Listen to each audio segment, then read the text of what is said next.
Good morning, distinguished delegates. I call to order the third meeting of the 21st session of the High-Level Committee. Excellencies, before we resume, I would like to make an announcement pertaining to the working group tomorrow.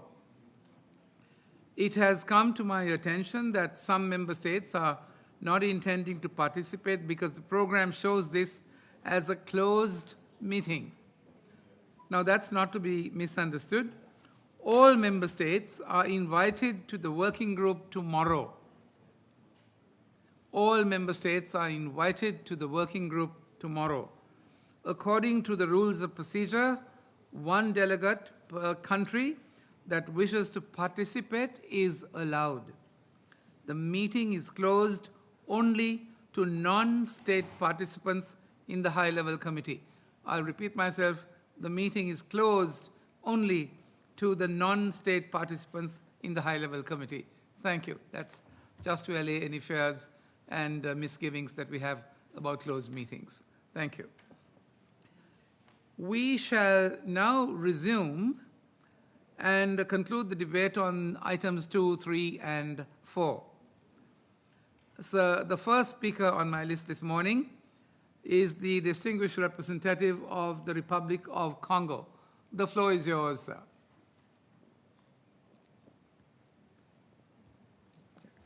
Monsieur le Président de la Mr. President of the 21st session of the High-Level Committee on South-South Cooperation, Madam Director of the UN Office for South-South Cooperation, ladies and gentlemen, heads of delegation, distinguished participants, ladies and gentlemen. At the outset, I would like to thank you on behalf of the government of the Republic of Congo, which I have the great honor of representing today, for your invitation to take part in these important meetings while recalling the deep interest that my country has for this South-South cooperation. The 21st session of the High-Level Commission on South-South Cooperation, which brings us together today, reminds us once again that on September 12, 1978, in Buenos Aires, so more than 45 years ago today, the delegates of 138 states adopted the Plan of Action for the Promotion and Implementation of Technical Cooperation between Developing Countries. The implementation of this Buenos Aires Action Plan is therefore a collective commitment that we must follow and periodically assess in order to ensure that it is a success, and most importantly, to ensure that South-South cooperation contributes in a tangible way to progress in developing countries. In light of these commitments, 3 documents have been submitted for our consideration. They are, first of all, progress in the implementation of the Buenos Aires Plan of Action for the Promotion and Implementation of Technical Cooperation between Developing Countries.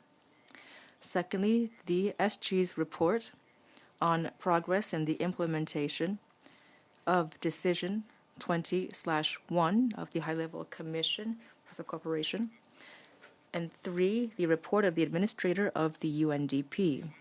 Overall, the government of my country agrees with the observations and guidance stemming from these 3 documents, because it is clear that since 1978, the year of the establishment of the Buenos Aires Plan of Action, a great deal of progress has been made.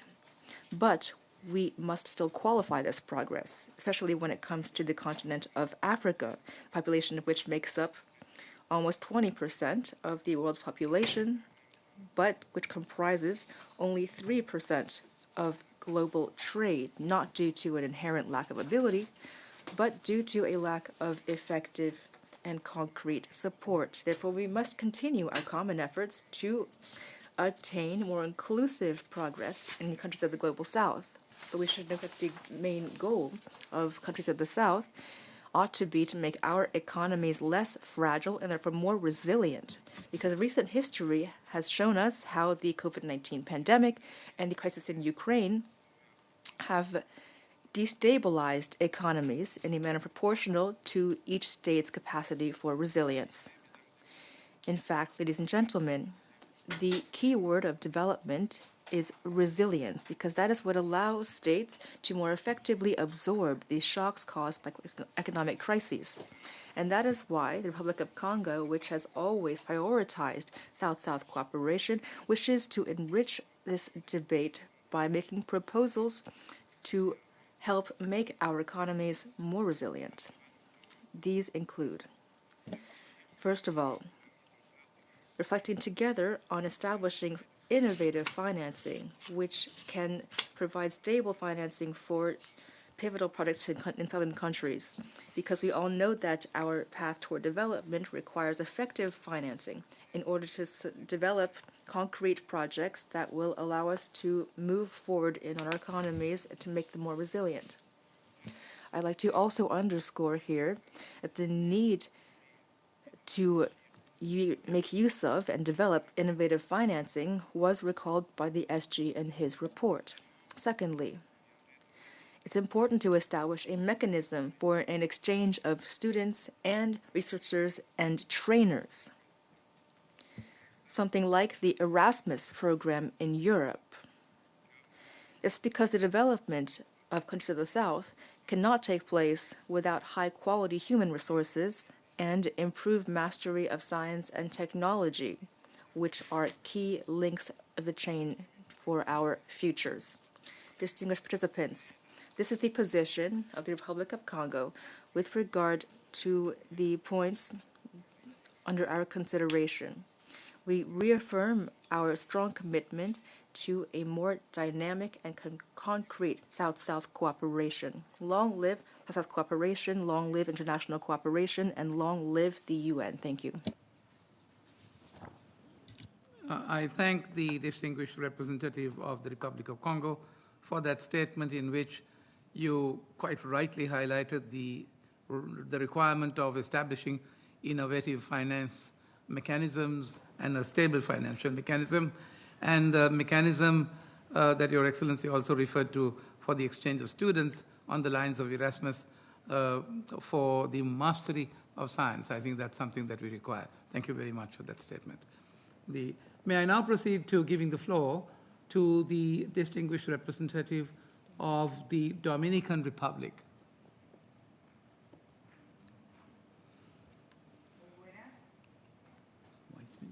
Buenos días.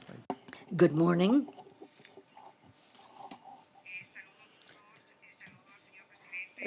I greet the President of the Assembly as well as representatives of the Office for South-South Cooperation and the representative of the UN Development Program. My greetings to friends and colleagues in Latin America and especially those in the Caribbean.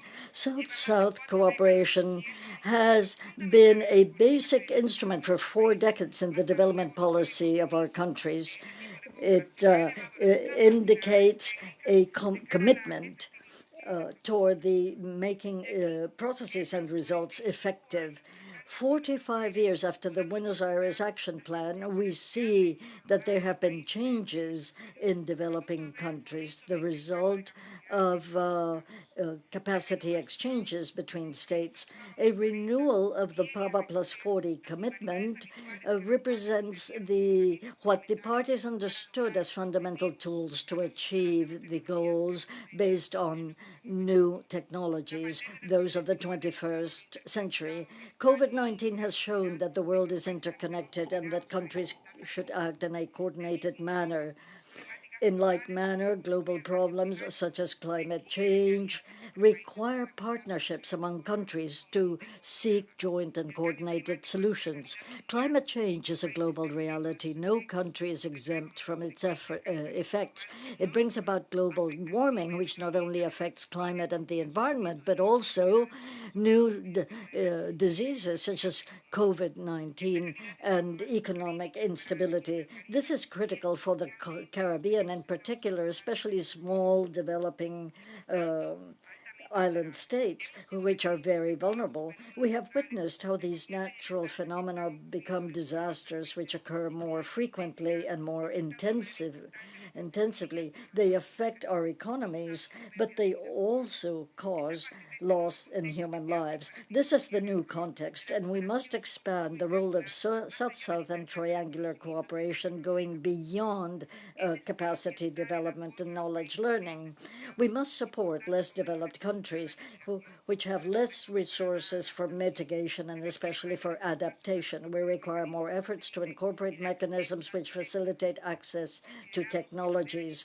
We believe that we must promote ecosystems on innovation, digitalization, especially on matters having to do with health education, food production, overcoming poverty, decent work, strengthening global value chains, the development of science and technology, expanding markets, the protection to the environment, among others. It is relevant to point out the results of the seminar on the complexity of climate change in the Caribbean organized by ECLA and by the Organization on Statistics.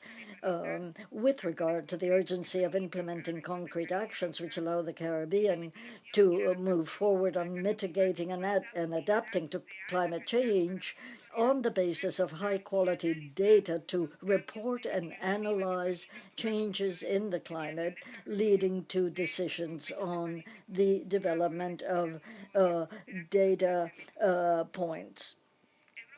The Intergovernmental Group on Climate Change has offered quality by their contributions at the national level, and many states are not able to sustain climate commitments.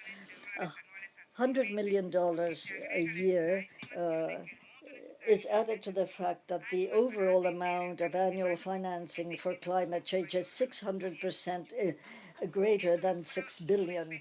This is a kind of death sentence for many of our islands with greater impacts on their adaptive capacities. We must do much more and urgently. We believe that the key for the present crisis is not only to implement concrete actions by each country, but also we must think jointly through tools such as South-South and triangular cooperation, systemic problems which are before us from the beginning of the pandemics, in order to build societies which are based on solid institutional pillars which are democratic and which serve our citizens.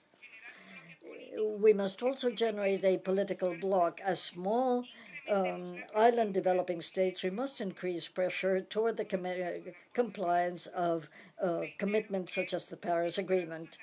No doubt the main lesson left to us in the last few years is that we need the participation of all actors to face the various global problems we face today. Thank you. I thank the distinguished Vice Minister of the Dominican Republic for that statement, which was extremely useful because you highlighted the need of climate change, the problems of island states, and you also made the point that we need to go beyond the capacity building. Now, I think that's an important question because I throw up this question, what is it that we need to do more? As the director was pleased to observe yesterday. And many states haven't kept to their promises on climate change. The question is why? Is it because development finance has been diverted to pandemic prevention? Who fills the gap? Now, these are issues that we need to address. So thank you, ma'am, for those observations. Thank you. May I now give the floor to the distinguished representative of the Republic of Guinea. Merci, Monsieur le Président. Thank you, Mr. President. At the outset, I would like to indicate that my delegation aligns itself with the statements made by the Barbados on behalf of the CARICOM community, Cuba on behalf of G77 plus China, and Nepal on behalf of the least developed countries. Then here, I would still like to make a few comments in my national capacity. Mr. President, 35 years after the adoption of the Buenos Aires Plan of Action, which promotes technical cooperation between developing countries, the role of South-South cooperation has been proven recognized by the UN as an essential vehicle for political cooperation. South-South cooperation as well as triangular cooperation play an increasingly important role in the sharing of knowledge, skills, experience, know-how, solutions, technology, and resources between developing countries. It's at the heart of the Sustainable Development Goals, which it aims to attain. And here I'd like to commend the development by experts of a technical manual aiming to help member states move forward with the integration of South-South and triangular cooperation as part of the implementation of the national voluntary reviews. The main goal of this manual is to contribute to the implementation of the SDGs and to accelerate them by facilitating the sharing of experiences, best practices, and lessons learned, as well as by bolstering member states' policies and institutions as they mobilize multipartite efforts and develop partnerships. Mr. President, with regard to Haiti, South-South cooperation and triangular cooperation have contributed greatly to helping my country address many large-scale development challenges that it is facing.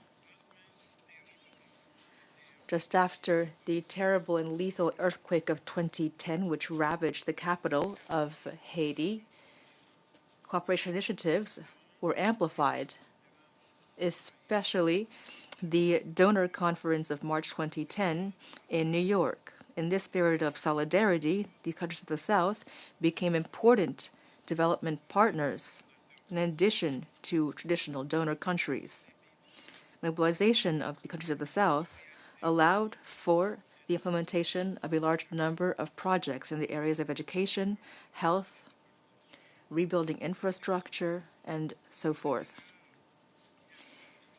And here I'd like to underscore the experience of bilateral cooperation between Haiti and some of its main partners of the South, especially those from Latin America and the Caribbean. These brother countries contributed to reconstruction efforts and to this very day continue to support Haiti in its development efforts. The government of Haiti was able to finance several programs using the funding provided by the governments of friendly countries. I'd like to underscore the aid of Venezuela as part of it's the only country of the South that was able to make such a large contribution. As for Mexico, it sought to foster technical cooperation, transfer of technology, and transfer of knowledge to contribute to capacity building in Haiti. It's well known that Cuba is a country with limited economic resources. However, we have an effective cooperation relationship with them. Cooperation between Haiti and Cuba began in 1999 after Hurricane George occurred. And this concerns areas such as agriculture, fishing, health, education, sport, culture, and infrastructure building. Health and education have been the most dynamic sectors of this cooperation. This is also the case for Ecuador, which has contributed greatly to training human resources, especially for the military and security forces. There also is cooperation with Argentina, which has been very active since well before the 2010 earthquake. The government has launched also various cooperation projects, for example, assistance for economic and financial planning, the use of small plots of land for agriculture, training of human resources, security forces, children's development, and so forth. The Dominican Republic ought to be mentioned as well for its cooperation when it comes to education and for hosting several thousand students in its schools and universities. We also commend the exemplary cooperation with Brazil, which is one of the major southern partners for Haiti, and which is very important for many sectors and for the humanitarian sector in particular. There are also many more partners, and Haiti has benefited from cooperation from other regions of the South when it comes to capacity building, strengthening institutions, developing human capital, promoting know-how, technology, and innovation. Mr. President, lastly, as underlined by Secretary General, on the UN Day for South-South Cooperation, quote, the 2030 Agenda cannot be implemented without the contribution of South-South cooperation and triangular cooperation. He declared that innovative forms of exchange of knowledge, transfer technology, emergency interventions, and restoring necessary livelihoods can all contribute to transforming people's lives in countries of the South. To achieve this, SDG 17 must be able to play a central role, which consists, inter alia, of promoting effective and inclusive partnerships between governments, the private sector, and society in order to attain the SDGs at a global, regional, national, and local level. Thank you. I thank the distinguished representative of Haiti for that statement. One of the chief takeaways from his statement was that he commended a technical manual of the South-South Cooperation as part of the NVR mechanism.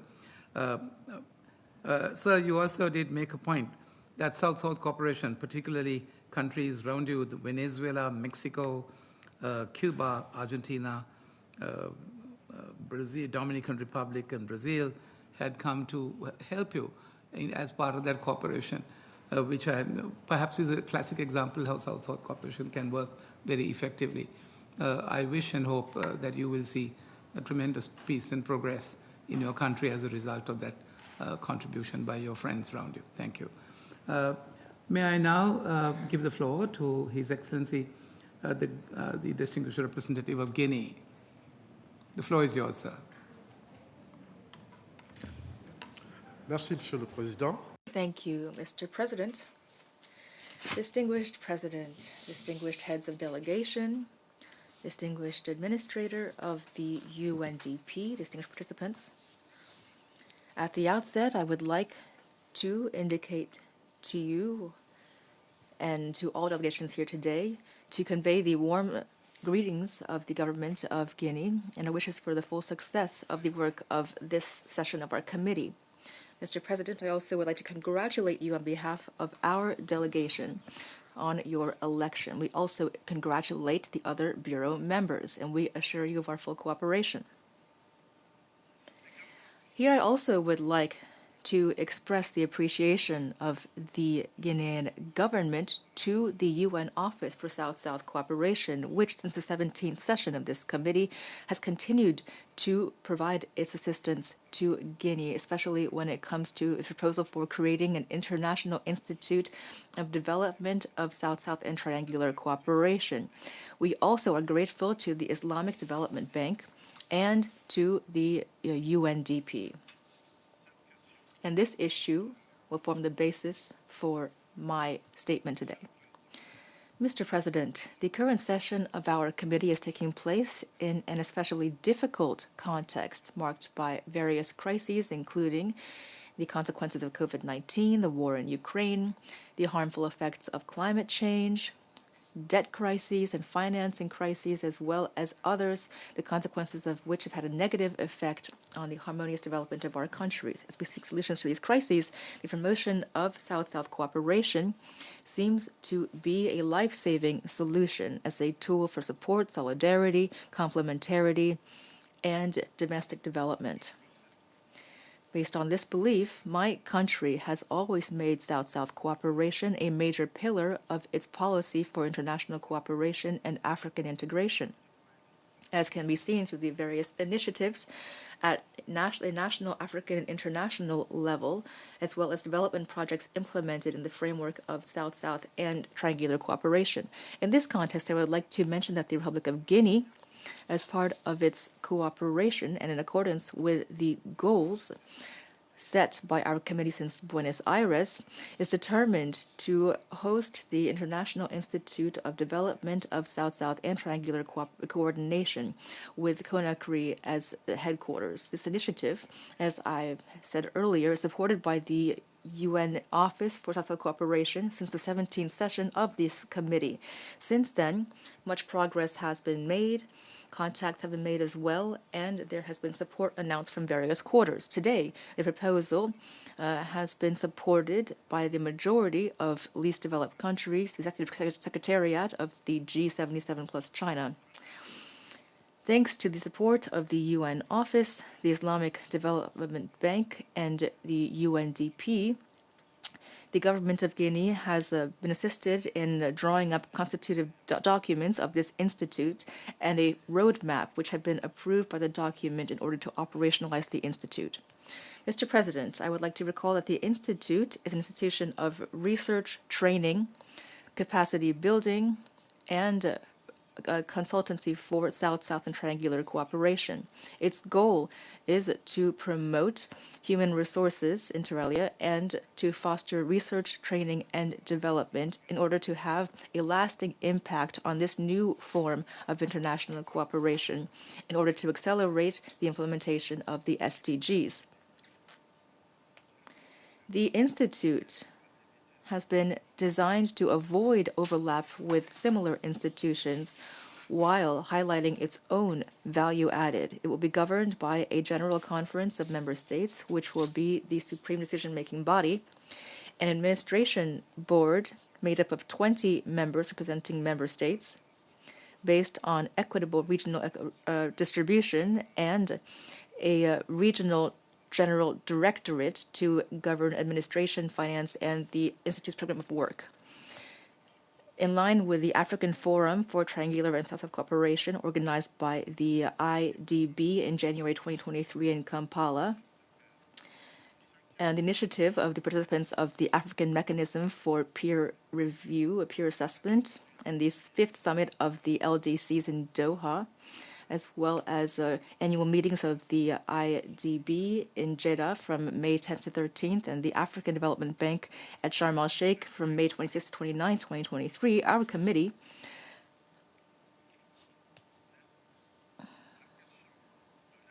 must examine the issue of this institute and ought to support it and to issue strong recommendations for its implementation and operationalization.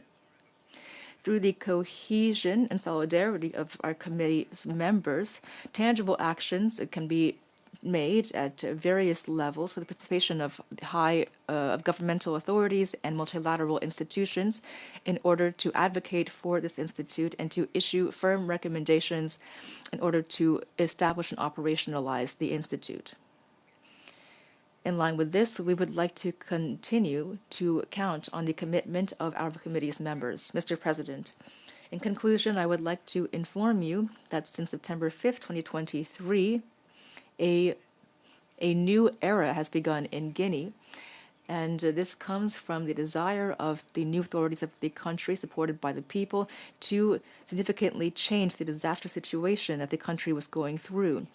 To do this, besides national commitments, the government has also underscored their duty to uphold the international commitments of Guinea. Therefore, Mr. President, you will understand that the initiative of establishing this Institute for Triangular and South-South Cooperation with Conakry as its headquarters comes from a strong and coherent commitment on the part of the new government to shoulder its responsibilities, and the goal is to allow Guinea, the 9th independent country of Africa and 82nd member of the UN, to be more involved in the international affairs, especially those that involve our country. And here I would like to assure you of the commitment of the new government led by His Excellency Colonel Madi Doumbouya, President of the Transition and Head of State and Supreme Chief of the Army, to take necessary measures for the establishment and operationalization of this institute and to continue to take active part in the work of our committee. Thank you. I thank the distinguished representative of Guinea for his statement, in which you make the point that South-South cooperation was a life-saving mechanism You did refer to hosting the International Institute of Development with the assistance of the UNDP and the Islamic Development Bank, the promotion of human resources to establish, to accelerate the SDGs, and you also, we were happy to hear of the new era of change that you referred to change, to move from the existing situation, and I hope that that program would be successful as you implement it. Thank you very much. May I now proceed to give the floor to the distinguished representative of Paraguay. The floor is yours. Muchas gracias, señor presidente. Thank you, Mr. President. My delegation aligns itself with the statements made by Cuba on behalf of the G77 and China, and by Botswana on behalf of the LLDCs.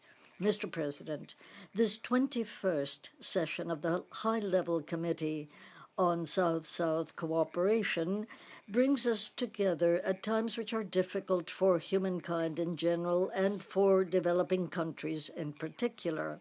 Now more than ever before, international cooperation and global solidarity are crucial to meet current challenges. Only by pooling our efforts will we be able to boost developing countries toward the realization of the SDGs. In this regard, we are convinced that South-South and triangular cooperation are called upon to play a strategic role in the at present in order to achieve sustainable development following the roadmap contained in PABA Plus 40. Mr. President, each country faces specific challenges in its road toward sustainable development, but the international community has recognized that the more vulnerable countries require special attention, among them landlocked developing countries like mine, whose geographic situation imposes specificities. In addition, Paraguay faces structural specificities, such as the size of its domestic market, which, together with its geographic location, call for additional and differentiated efforts to unlock its development. For example, the goal of attracting investment and external capital with a view to job creation very often requires establishing additional tax reductions. These measures can affect the revenues of the state and limit the capacity to work with the public policies which are necessary for the full realization of the SDGs and to implement the Program of Action of Vienna. For Paraguay, international cooperation, especially in terms of productive capacity creation, infrastructure development, access to energy, progress on science and technology, trade facilitation, fostering investments, and cooperation in terms of transit transport, have a key role to play in its development. South-South cooperation in these areas allow us to improve our economic capacities, strengthen infrastructure networks, harness sustainable sources of energy, boost innovation, and expand trade opportunities. Given the above, we are convinced that South-South and triangular cooperation are essential for the holistic development of LLDCs, addressing their specific needs and unlocking their potential for sustainable growth and prosperity. Mr. President, Excellencies, in conclusion, Paraguay is today in the midst of organizing the Regional Conference for Latin America to review the Vienna Program of Action, which will take place in Asunción in July this year. As a lead-on to the third United Nations Conference for LLDCs in 2024. In this regard, we echo Botswana's appeal representing the LLDCs to your support to accelerate implementation of the Vienna Program of Action and to build a future program of action for LLDCs.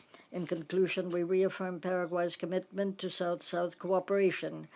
We urge the taking of more tangible measures to support nations in their efforts to overcome the challenges of this global crisis and to achieve sustainable development. Thank you. I thank the distinguished representative of Paraguay for his statement, in which we wish you well in your endeavors to unlock your development potential. Your tax policy is in keeping with your own capacities. I wish you success, and that the South-South cooperation mechanism has helped to develop the country. And finally, the reference to the regional conference for Latin America on the Vienna, based on the Vienna Program of Action, is something that is laudable. I wish you every success. Thank you. May I now give the floor to the distinguished representative of Brazil? The floor is yours, sir. Okay. Thank you very much, Chair. Mr. President, I would like to take this opportunity to congratulate you and the other members of the Bureau elected to steer the work of the 21st session of this high-level committee. I also wish to thank the outgoing members for their leadership over the past 2 years. Brazil is fully aligned with the statement made by the delegation of Cuba on behalf of G77 and China, and would like to add a few comments in its national capacity. Mr. President, Brazil has high expectations regarding the effectiveness of the high-level committee in monitoring the implementation of the outcome document of the BAPA Plus 40 conference. Such guidance at a political level is essential to allow common strategies to foster concrete support to South-South cooperation and space for course corrections. The information provided in the 2 reports prepared by the Secretary General and the UNDP Administrator demonstrates a general motivation to recover the dynamics of South-South cooperation following the COVID-19 pandemic. Nevertheless, an important aspect that we should bring to light from these reports are the strategies that have been adopted or could have been adopted by the main providers of South-South cooperation to induce a more accelerated recovery and pursuit of the 2030 agenda. Mr. President, the means of implementation of South-South cooperation are a central component of the Buenos Aires Plan of Action. The way the international community responds to the impacts of the COVID-19 pandemic has highlighted the importance of keeping development cooperation channels operational and flexible. However, we should expect more from the main actors of development finance, particularly the international financial institutions. The IFIs have been demanded to review their requirements to facilitate access to funding as a complement to other measures, such as lengthening the payment terms of loans, debt forgiveness, or conversion operations, swaps. We also need to focus on the strengthening of government focal points in developing countries to make them better prepared to discuss long-term cooperation strategies and coordination, planning and management capabilities, use of data systems, and training of human resources, all of which are conditions to establish and sustain long-lasting relationships. In this context, Brazil has offered 2 contributions with regard to data management and information: the creation of the Observatory for International Cooperation for Development and a framework for quantifying South-South cooperation flows in association with Mexico, now being tested with support by UNCTAD. Access to technology or its development was particularly highlighted in the 2019 conference in Buenos Aires. In this area, Brazil has developed the Innovation Diplomacy Program. Already with more than 350 activities since 2020, this program has promoted cross-incubation for startups covering Latin American and African countries. The program also played an important role in training technology park managers. Brazil also provides support to the strategy of economic and business cooperation of the Community of Portuguese-Speaking Countries, CPLP. Scholarships, training, and vocational education were also focused in Buenos Aires. Regarding vocational education, I would like to mention the 11 professional training centers established by the Brazilian Cooperation Program in Latin America and the Caribbean, Africa, and Asia, the most recent of which was set up in Haiti. of these 11 centers, 6 benefit least developed countries. More recently, a trilateral project between Brazil and the European Union to benefit the CARICOM countries has been implemented, aiming at the digitalization of educational and vocational technical training, with a particular focus on the employability of young people and women. Mr. President, as a closing remark, my delegation would like to point out that the multilateral system support for South-South cooperation still has a long way to go, from adjusting its operational structure all the way up to carrying out initiatives in which all partners blend their technical and financial capabilities on the ground. That said, whatever the format, bottom line is multilateral agencies must acknowledge the nature and practices inherent to South-South cooperation. I thank you very much. I thank the distinguished representative of Brazil for that statement, and I think that the biggest takeaway from that, South-South cooperation still has a long way to go. How long is that road? What road are we treading on? What are the uncharted roads that we need to exploit? Those are the questions. We take note of the fact you also did make that we need to induce a new accelerated recovery. Keep development cooperation channels open and flexible. Traditional financial sources must be given an impetus, and the IFIs must complement the traditional sources. Now, these are things that we need to think about, and thank you very much for making a reference to them. Thank you. May I now give the floor to the distinguished representative of Mexico.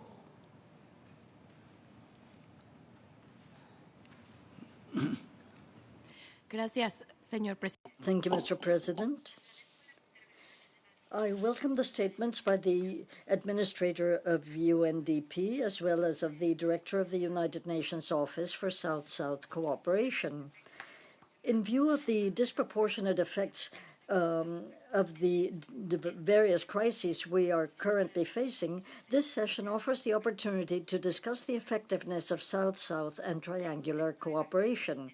In the context of the 2030 Agenda, and as recognized in the Addis Ababa Action Agenda, mobilizing alternative sources of financing and global cooperation are pivotal to enrich and supplement traditional modalities of cooperation. In this regard, for Mexico, South-South and triangular cooperation act as key instruments to scale up the economic, social, and environmental development of developing countries by exchanging experiences, good practices, and knowledge sharing. Mexico, as a cooperating partner from the South, actively promotes initiatives to strengthen South-South cooperation on projects in the fields of agriculture, gender equality, science and technology, environment, culture, health, education, migration, and human development. In this regard, and in order to harness the potential of South-South and triangular cooperation, we think it necessary to redouble our efforts through the following actions: strengthening South-South cooperation flows and the way in which they redefine the international cooperation architecture for development, increasing methodological rigor in implementing South-South cooperation schemes, seeking a common vision to measure South-South cooperation, for example, through the global framework promoted by Mexico and Brazil as part of 17.3 among the SDGs, promoting inclusive associations through the participation of development stakeholders such as civil society, academia, local governments, parliamentarians, private sector, and philanthropic foundations, applying principles in the areas of effectiveness of cooperation. In conclusion, Mr. President, Mexico has taken note of the efforts made to mainstream South-South cooperation practices in the operations of the UN development system, but we still need to deepen South-South and triangular cooperation through policy definition and by identifying opportunities of partnerships and exchanges through the UN country teams. In this regard, Mexico reiterates reiterates its support and availability to move forward with these tasks and thus contribute to the implementation of the 2030 Agenda to leave no one behind. Thank you. I thank the distinguished representative of Mexico for that statement, in which he did make the point that we need to strengthen the South-South cooperation by redefining the schemes of South-South cooperation, that it must have a common vision, and that we need to deepen South-South cooperation and technical triangular cooperation by identifying proper partnerships. Thank you very much for that statement. May I now proceed to give the floor to the distinguished representative of the Republic of Korea. Thank you. Thank you, Mr. President. In light of the ongoing impact of COVID-19 and the urgent need to build sustainable resilience against multifaceted crises, South-South and triangular cooperation are more relevant than ever to get the 2030 agenda back on track. The Republic of Korea, drawing on the lessons learned from its unique development experience, has taken significant steps to institutionalize and promote triangular cooperation, particularly at the country level, as an integral part of its development cooperation. The Korean government has included triangular cooperation as a tool to diversify partnerships with emerging donor countries in its third comprehensive strategy for international development cooperation for 2021 to 2025. As the second largest contributor to the UN Fund for South-South Cooperation, Korea has consistently supported the efforts of UNOSSC in promoting and implementing technical cooperation among developing countries through the ROK UNOSSC facility, which spans 3 consecutive 5-year programs.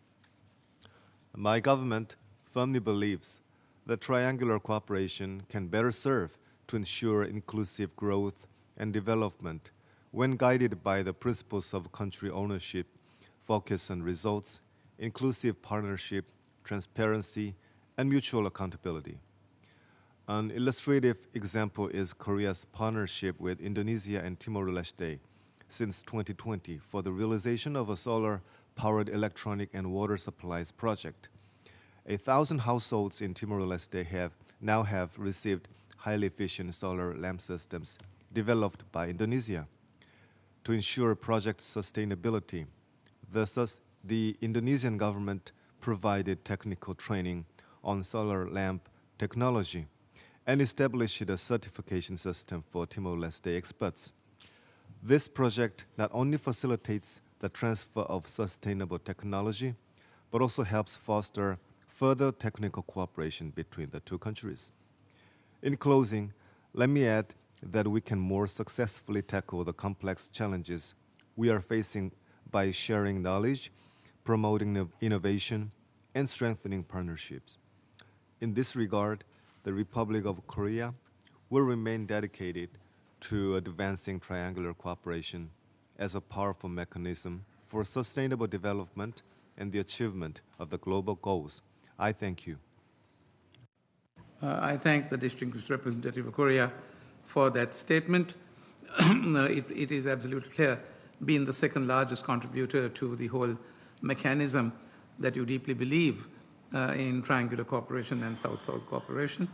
The reference to Timor-Leste, Korea, and the Indonesian partnership is something exemplary, and I do agree that the sharing of knowledge and the dedication to triangular cooperation perhaps is the answer to the development of the entire South-South cooperation mechanism.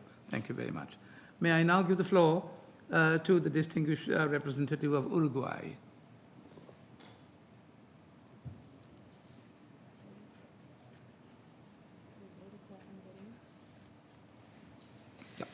Muchas gracias.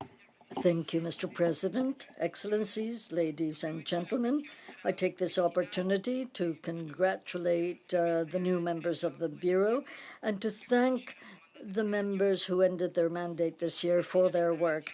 Uruguay aligns with the statement of Cuba on behalf of the G77 and China, and the statement by Morocco on behalf of the like-minded countries of the middle-income countries, and I add this in my national capacity. Given the many crises we are faced with, South-South and triangular cooperation have no doubt become a key tool to address common challenges and to move towards sustainable development. The second high-level conference of the United Nations on South-South cooperation, PABA Plus 40, showed that in more than 4 decades after the first conference, South-South cooperation and triangular cooperation have had tangible results and have brought together many stakeholders.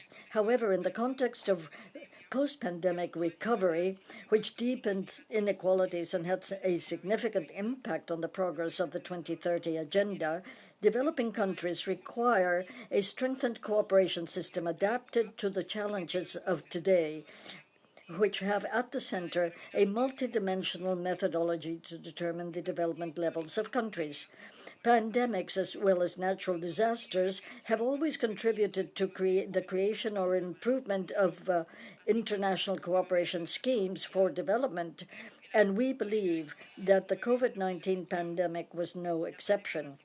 The pandemic reaffirmed the role of South-South cooperation as a complement to traditional cooperation to mitigate the adverse effects of the health, economic, social, and environmental crisis. In the area of Latin America, for example, data indicate that in the first years of the pandemic, the thematic area where there was the most South-South and bilateral cooperation was health. Second and the third sectors were to preserve the environment and agriculture, which are also key to prevent new pandemics. Horizontal cooperation showed to be a valuable resource to share best practices and to face the unprecedented challenges of today based on a new dynamics of interaction among partners. In Uruguay, the policy of international cooperation is aligned with the purposes of the 2030 Agenda. In the last 10 years, we established the first agency for international cooperation and tightened bonds with the countries in the region and the global south. Our country has made progress on some areas, such as citizen participation. Also, we have made strides on rights, opportunities of the digital economy with innovations in agriculture and development software, and digital capacities through the Ceibal Plan. These are a few of the areas in which Uruguay shares knowledge and experience with other developing countries. However, as a transition country, we have faced challenges. Since the graduation as a high middle-income country, Uruguay had to rethink cooperation and design a new strategy. Uruguay is today, with the South-South and Triangular Cooperation Program, represents a plan which looks toward 2030. Uruguay is a beneficiary and a provider, and especially in the areas of social protection, agriculture, health, industry, and small and middle enterprises, and environment, as well as governance. In Uruguay, our actions are implemented by national institutions with our counterparts in partner countries, and we finance this through shared costs. Maintaining that what is important is not the quantitative aspect, but the effects and the innovation of rights, we have at the center sustainable development. We're also aware of the fact that we must measure cooperation to be efficient and to take informed decisions which are transparent, which are on the basis of data and on the basis of lessons learned. We continue to work along these lines. Mr. President, in conclusion, we'd like to say that cooperation can strengthen the collective answer to problems and global challenges which cross borders. And one of the lessons from the pandemic is the importance of cooperation in all its modalities to improve the quality of collective responses to crises. However, it is also evident now that the system of cooperation must be rethought in a way which takes into account the multi-dimensions of development to determine flows of cooperation, including transfers of technology, knowledge, and capacity development. Thank you. I thank the distinguished representative of Uruguay for her statement, in which she did make reference to the establishment of the first agency for international cooperation in the area, the development, the digital development area, and then the fact that the need for data. I think that was the most important message in that statement. The need for data was something she said was very important in this day and age, because without data, we will not be able to probably go forward. And that's something that we can all probably look to in a very serious way. I thank you for drawing attention to that matter. Thank you very much. I next give the floor to the distinguished representative of Sierra Leone.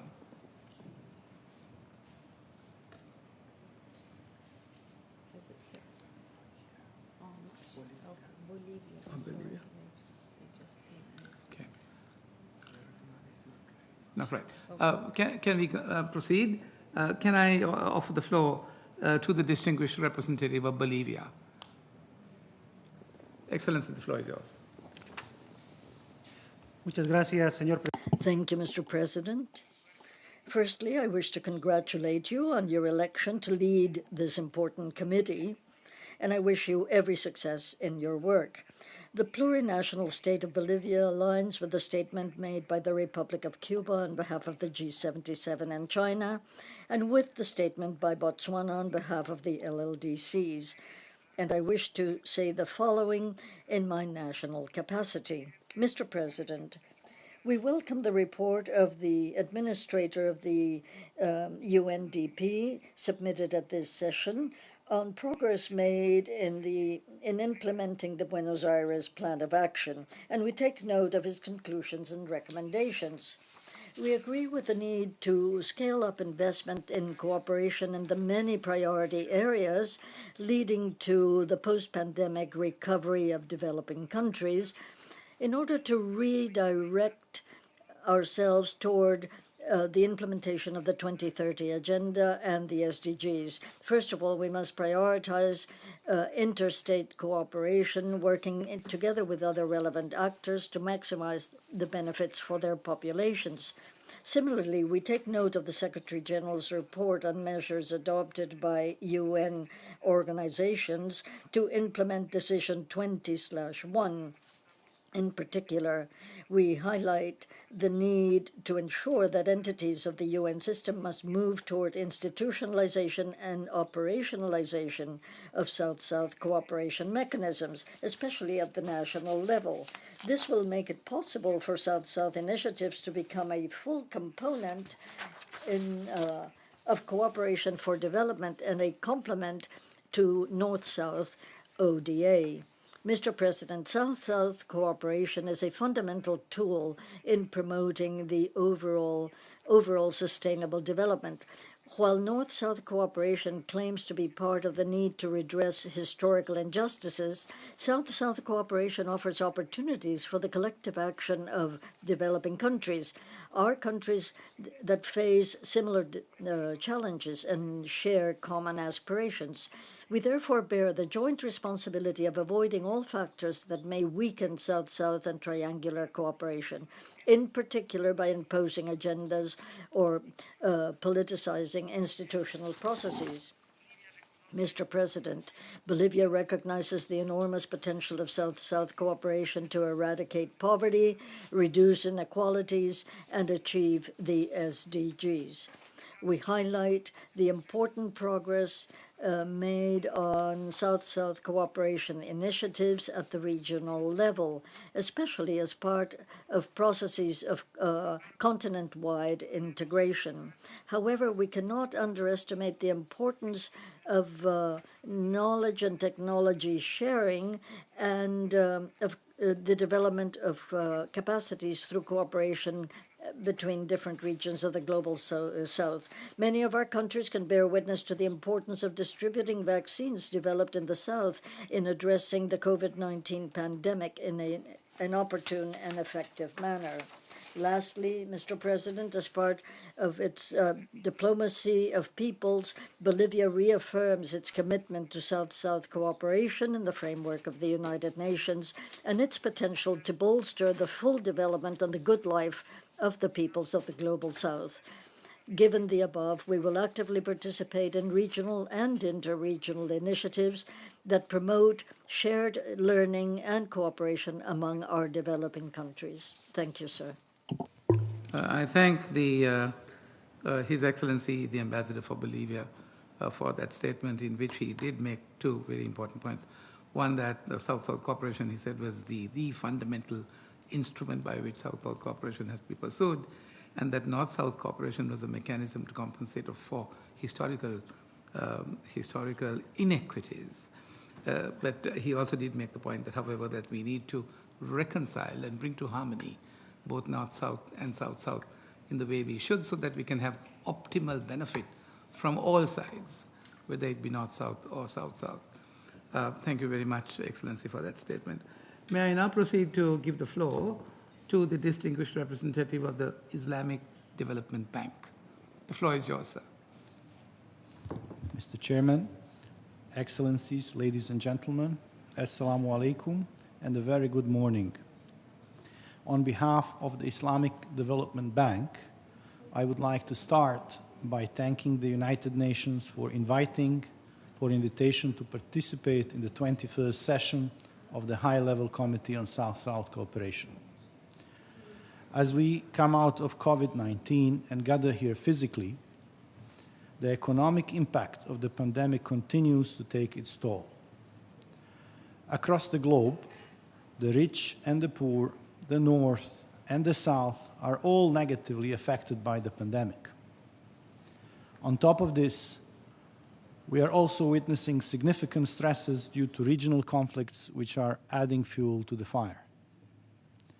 We cannot deny that COVID-19 has caused massive disruptions worldwide and that many challenges still lie ahead.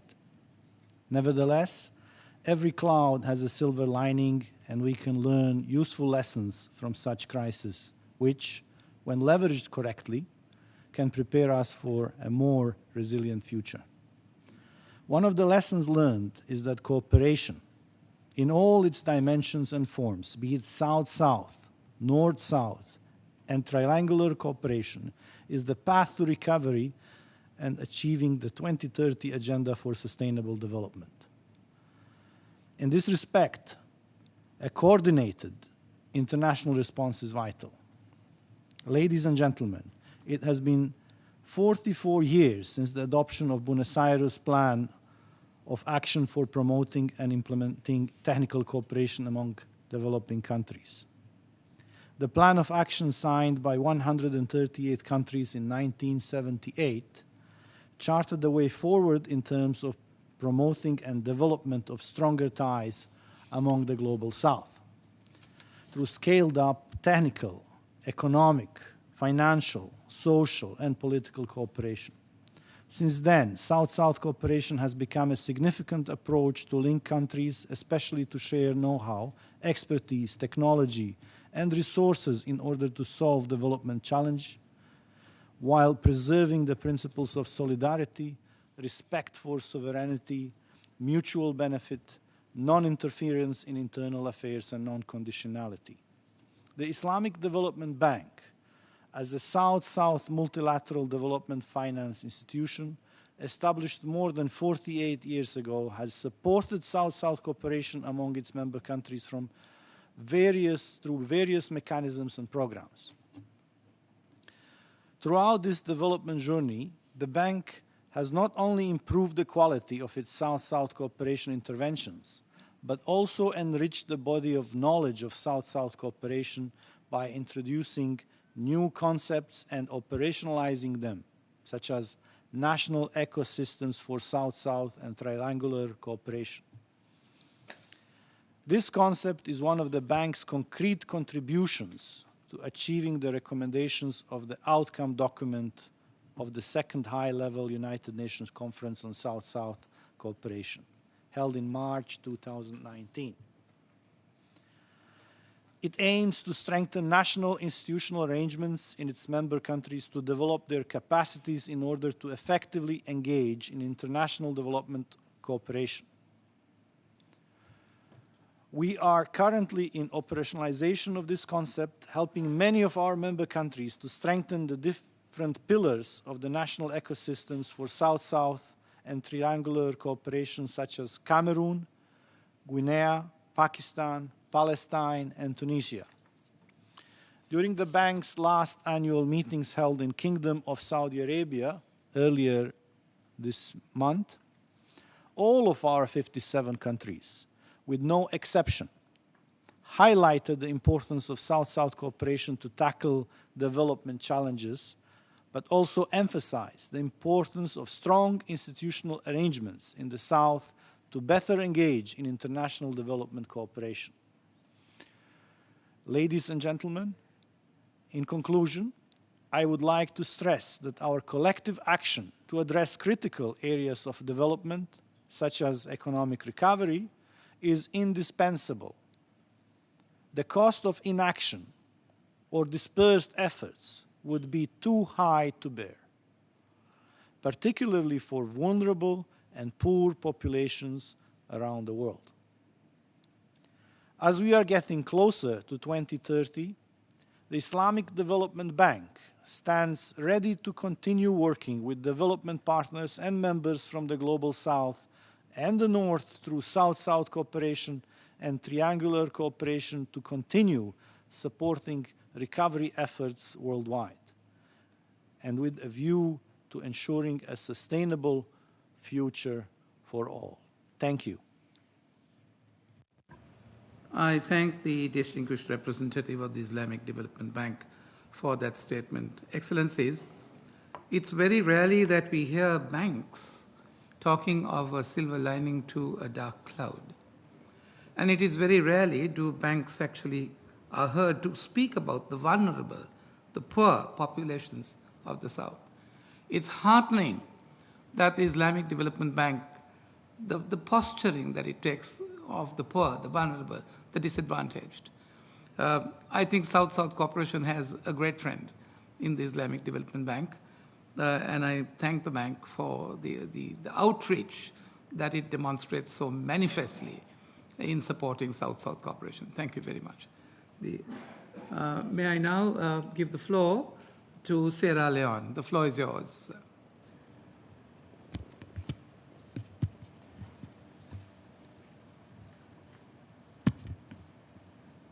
Mr. President, Excellencies, distinguished delegates, ladies and gentlemen, thank you for giving me the floor. My delegation would like to congratulate you, Mr. President, and other members of the Bureau for your election to spearhead the activities of the High-Level Committee on South-South Cooperation. I would like to assure you of Sierra Leone's full commitment and support to you and members of your Bureau, and we look forward to your commendable leadership in facilitating the work of the committee. I would like to align these remarks with those made by the permanent representative of Cuba to the UN on behalf of the Group of 77 and China, and the permanent representative of South Africa to the UN on behalf of the African Group, respectively. Mr. President, the impact of the COVID-19 pandemic has hampered hard-earned developmental gains, owing, among other things, to an unprecedented disruption of the healthcare delivery systems, a steep drop in productivity in every sector and at all levels, leading to a huge debt on sustainability and serious economic crisis, especially in developing countries. The pandemic has not only reversed the gains made so far in the implementation of the 2030 Agenda and the SDGs, but has further deepened existing vulnerabilities, rendering the achievement of national and global development targets a huge challenge. The rate deterioration due to the negative impact of the pandemic, coupled with the ongoing war in Ukraine, continue to wreak untold sufferings on and economic strangulation of developing countries, in particular the low-income countries. Little wonder that the global south and especially the least developed countries continue to endure challenges such as decreased trade and investment, sharp drop in remittances, growing debt burdens, limited fiscal space, weak health system, increased poverty, food insecurity and malnutrition, and thereby creating huge financial needs to fund the health response and recovery well beyond our capacities. We must, therefore, in the spirit of global solidarity, effectively respond with multilateral action aimed at containing the economic shocks caused by the pandemic, as well as other key global challenges to enable hard-hit economies to recover and build back better, to deliver on the 2030 Agenda for Sustainable Development, and to ensure that no one is left behind. In this connection, we must therefore work collectively to enhance South-South and triangular cooperation, strengthening our solidarity and scale up multilateral action in order to alleviate the impact of this pandemic with a view to delivering on the 2030 Agenda for Sustainable Development. Mr. President, Sierra Leone would also like to stress the need to reinforce South-South and triangular cooperation, especially through trade and investment, funding, capacity building, technology and transfer, including other methods of cooperation at the request of developing countries, consistent with the principle of South-South cooperation. Furthermore, cooperation on access to education, science, technology, and innovation by creating collaborations, skills development, and improving resources in diverse regions and institutions. In this regard, we welcome the convening of the Havana Summit on Science, Technology, and Innovation to be held on 15 and 16 September, which we believe will immensely contribute to cooperation in this regard. Sierra Leone further emphasized the need to deepen solidarity and step up the global response to accelerate recovery from the pandemic, especially by ensuring the availability and accessibility of vaccines and immunization to all who need them. It is no secret that the international cooperation and collaboration among countries of the Global South is an imperative to clamp down the impact of the pandemic, step up SDG acceleration in developing countries, and mitigate the socio-economic impact of the pandemic, especially in low-income and fragile countries. Sierra Leone commends strides so far made in advancing South-South cooperation in the area of trade and investment, both in the context of preferential trade arrangements and the global system of support and facilitation, the trade preference among developing countries. Going forward, Sierra Leone applauds and reaffirms the Secretary General's call for a collective global response to tackle the impact of the pandemic and in emphasizing that no one is safe until everyone is safe. My delegation therefore reiterates the call on the international community and other relevant actors to step up and support towards developing countries, especially the African countries, to recover from the pandemic and build back better. So we must act decisively and fast to ensure that no one is left behind. We are confident that the 21st session of the High-Level Committee will serve both as a platform to reaffirm the value of South-South cooperation, South-South and triangular cooperation, and to demonstrate our commitment to the promise of BAPA Plus 40, while also reflect on the progress of implementation of the BAPA Plus 40 and outcome documents. Mr. President, in concluding, let me seize this opportunity to reassure you of Sierra Leone's full cooperation and commitment to South-South cooperation as a key driver to contribute to the achievement of the 2030 Agenda for Sustainable Development, especially now when we are already in the decade of action. I thank you. I thank the distinguished representative of Sierra Leone for her statement. And I think in that statement we had a candid assessment when she said that we have problems well beyond our capacities to deal with the mixture of problems that we have, and that the South-South cooperation must therefore be reinforced by trade and development and skills development, and that there's a need to mitigate the socio-political impact of the pandemic. The question is, the million-dollar question is, how do we do it? Who does it? Who provides it? Now, these are questions that we must give our mind to in the next few days. Thank you very much. Thanks. May I now give the floor to the distinguished representative of UNEP. The floor is yours, sir.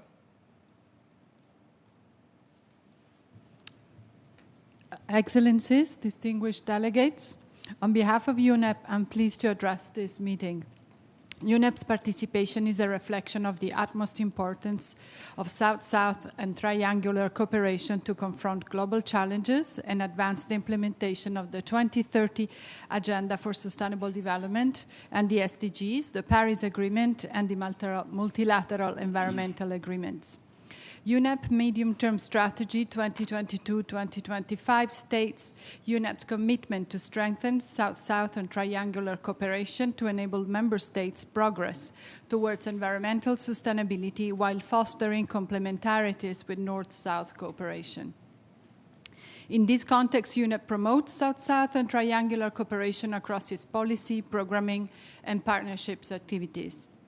UNEP is also enhancing regional engagement to more closely monitor and follow up on strategic and political issues related to South-South and triangular cooperation, while promoting North-South cooperation and supporting the Buenos Aires Plan of Action for promoting and implementing technical cooperation among developing countries. Let me share a few examples of activities in which UNEP is applying South-South and triangular cooperation.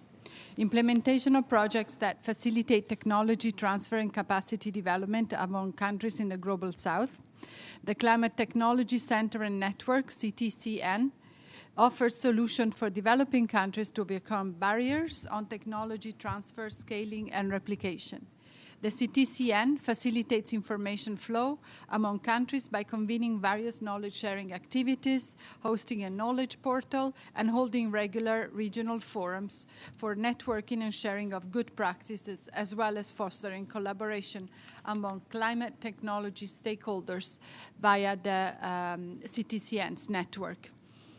Another example is the UNEP-led Global Petland Initiative, GPI, which seeks to develop and adopt new approaches to the conservation, restoration, and sustainable management of petlands, linking science to practice and policy making. 4 pet-rich tropical countries, the Republic of Congo, the Democratic Republic of Congo, Indonesia, and Peru, served as the initiative's pilot with over 46 partners that have committed to working together, sharing knowledge and experience through a South-South cooperation approach. The initiative established the International Tropical Petland Center in Bogor, Indonesia, a hub for research advancement and exchange of best management practices. The initiative has resulted in accelerated commitments to action and establish a coalition of like-minded actors to structure their collaboration. UNEP has also continued its participation in the interagency mechanism for South-South cooperation and will continue to expand efforts to operationalize institutional South-South and triangular cooperation mechanisms, especially at the country level, as an integral component of development cooperation. The participation in all this has contributed to share experiences on innovative uses of funding mechanisms, centers of excellence, and well-defined partnerships directed towards South-South and triangular cooperation. These experiences contribute to the potential offered by South-South and triangular cooperation towards achieving a healthy planet for present and future generations. Thank you.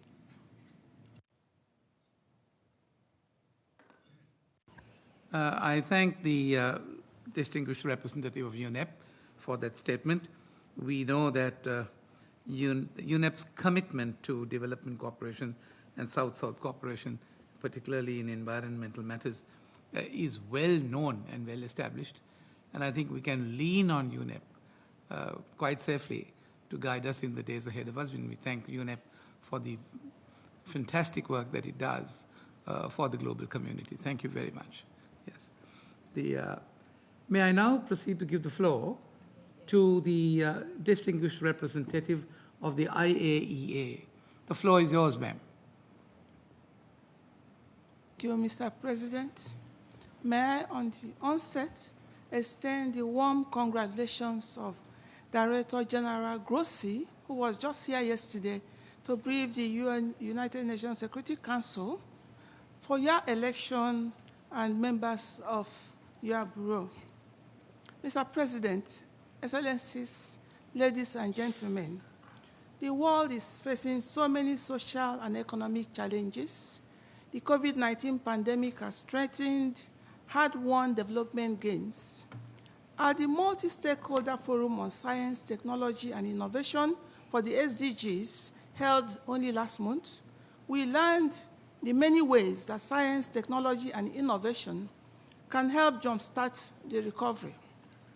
While the International Atomic Energy Agency is best known for its mission to prevent the spread of nuclear weapons, few are aware of its long history and unique role within the UN system of helping countries, especially developing countries, make use of nuclear science and technology to achieve developmental priorities and to have sustainable economic impact. This is reflected in the mandate, Atoms for Peace and Development. In implementing this mandate, the IAEA works closely with others. Partnerships are of particular importance for the agency. The IAEA has developed effective partnerships with individual member states, international and regional organizations, research institutes, academia, and the private sector. The IAEA sees partnership as a strategic enabler for achieving its objectives, increasing the impact of its work, and effectively addressing the needs and expectations of its member states. South-South and triangular partnerships play an important role in supporting the sharing of nuclear knowledge and technology and enhancing the impact and sustainability of IAEA contribution to sustainable development. By promoting regional self-reliance and strengthening local ownerships and expertise, the work of the IAEA is consistent with the objectives and principles of the South-South Cooperation identified in the 1978 Buenos Aires Plan of Action for Promoting and Implementing Technical Cooperation Among Developing Countries, BAPA. The outcome document of the 2009 High-Level Conference on South-South Cooperation held in Nairobi, and the 2019 BAPA Plus 40 Plan of Action. The IAEA Technical Cooperation Program is the agency's primary mechanism to provide development services to member states, whether transferring nuclear technology, supporting human and institutional capacity building, sharing knowledge and expertise, and facilitating regional and international cooperation. Areas focus on range from health and nutrition, food and agriculture, water and environment, industrial applications, and nuclear knowledge development and management. In terms of modalities, the IAEA brings countries together to find solutions collectively through a range of regional and interregional projects, designated collaborating centers, and regional training centers, as well as through 4 regional cooperative agreements. The African Regional Cooperative Agreement for Research, Development, and Training related to nuclear science and technology, the Cooperative Agreement for Arab States in Asia for Research, Development, and Training related to nuclear science and technology, the Regional Cooperation Agreement for the Promotion of Nuclear Science and Technology in Latin America and the Caribbean, and the Regional Cooperative Agreement for Research, Development, and Training related to nuclear science and technology for Asia and the Pacifics. This regional arrangement continues to be the main mechanism of the IAEA support to promote South-South and triangular cooperations, making impacts in the respective regions. Mr. President, South-South cooperation also lies at the core of the IAEA's flagship initiatives, which build upon years of support to countries around the world. This initiative brings countries to address key global challenges using nuclear science and technology. The Rays of Hope initiative, which was launched in February 2022, together with the President of Senegal, the chairperson of the African Union in 2022. With the strong support of the Director General of the World Health Organizations, is focusing on the low and middle-income countries that completely lack facilities for radiation treatment. Rays of Hope supports member states in their efforts to address the growing cancer crisis by providing training and capacity building for the needed skilled personnel to help close the huge gaps in availability of nuclear science and technology and knowledge that helps to fight cancer. The Zoonotic Disease Integrated Action Initiative, established to enhance global preparedness for future pandemics by building a global network of laboratories across all the 5 continents. The network of scientists is working with PCR technology to identify the next zoonotic virus and to help countries better prepare for it. The NUTEC Plastics Initiative helps member states address the global challenge of plastic pollution using isotopic tracing to study the extent and impact of microplastics in the ocean. On land, it helps countries using iodizing radiation in plastic recycling. The new initiative, Atoms for Net Zero, is harnessing the power of nuclear for a clean future energy futures, which supports member states to harness the power of nuclear energy in the transition to net zero. This initiative provides member states and stakeholders, including industry, financial institutions, and international organizations, with technical expertise and scientific evidence on the potential of nuclear energy to decarbonize electricity production. In each of these initiatives, South-South and triangular corporations play a central role in building member states' capacities. In conclusion, Mr. President, the IAEA Technical Cooperation Program has been supporting South-South and triangular cooperation in the peaceful and secure application of nuclear science and technology since the inception of the South-South and Triangular Cooperation Program, and will affirm that we'll continue to do so to build the needed impact to deliver for member states of the South-South and Triangular Cooperation. I thank you for listening. I thank the distinguished representative of the IAEA for her statement. We are indebted to the IAEA, I must say, for such efficient supervisory oversight of the use of nuclear energy, and your contribution to the maintenance of sustainable development. And the final point you made I thought was important, and that it is perhaps time that we thought of nuclear energy as an alternative source of safe energy to move away from the use of fossil fuels and to think of it as an alternative source, a safe source of energy.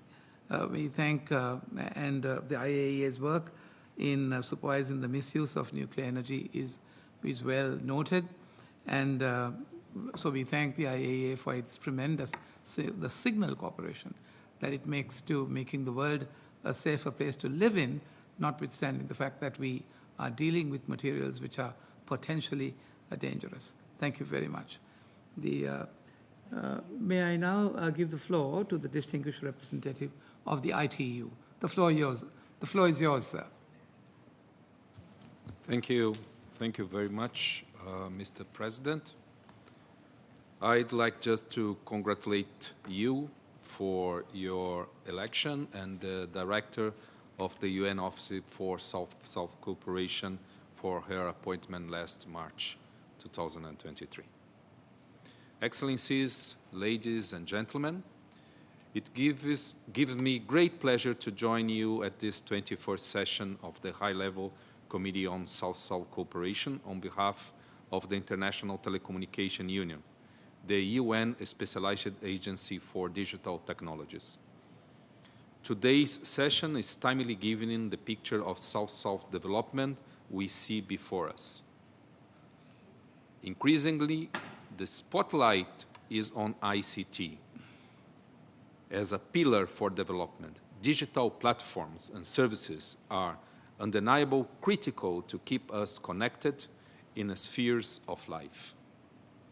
Unfortunately, not everyone is connected. We still have more than 2.7 billion offline, with social, economic, and digital inequalities quite evident. Even considering that the rate of internet usage grew at a higher rate in developing countries compared to the developed countries, the COVID-19 pandemic did not cause a boost in the internet use, unlike in more advanced economies, where growth rates typically double in 2020 and 2021. Evidently, most of those unconnected are from the Global South, struggling with connectivity that is too costly, too slow, or simply too hard to access to have any meaningful role in improving their lives. Universal digital connectivity is the vital catalyst that can dramatically change the global development picture and propel us forward in our efforts to reach our 17 Sustainable Development Goals. In this sense, we need to put together the connectivity, policy, and individual empowerment. South-South and triangular cooperation initiatives in technology transfer at a global and regional level remain extremely critical. Of importance is the support to partner governments. ITU works in the global regulatory community through programs and flagship events like our Global Symposium for Regulators to help countries put in place the enabling policies and frameworks that stimulate investment and the growth of digital services. We also collaborate with many of our sister agencies on digital initiatives, from our Be Healthy, Be Mobile program with WHO, now operational across Africa, the Americas, Asia, and Europe, to our ambitious GIGA Universal School Connectivity initiatives with UNICEF, which has already connected its first 5,700 schools to the internet, and also to our partnership with the United Nations Office for South-South Cooperation on innovative digital solutions to help countries in the Global South deal with the effects of the COVID pandemic. Dear friends, our other focus has been to promote gender equality access to technology, like our Equals Global Partnership with UN Women, the ITC, and others. The bottom is that people must have meaningful connectivity, where everyone has the possibility to enjoy a safe, satisfying, enriching, productive, and affordable online experience. Thank you very much, Mr. President. I thank the distinguished representative of the ITU for that statement and for sensitizing us to the urgent need for digital connectivity. And he did point out the fact that almost 2.7 billion of the Earth's the southern inhabitants are deprived of digital connectivity. The spotlight on ICT today undoubtedly has taken center stage, undoubtedly, and this is one area in which South-South cooperation can probably readily and steadily make use of to get over their problems, although we probably do have probably very fundamental issues of our day-to-day living whilst accommodating the need for digital connectivity. I do thank you for the signal contribution you make to the global community. Thank you very much. May I now give the floor to the distinguished representative of the FAO to make a statement for and on behalf of also the WFP and the IFAD. The floor is yours, sir. Thank you, Mr. Chair. Excellency, ladies and gentlemen, dear my friend, colleagues. Today, I am so pleased to address the 21st session of the High-Level Committee on South-South Cooperation and to be able to join you in person in New York. I will provide you an update on the Food and Agriculture Organization of the United Nations, FAO, work on South-South cooperation.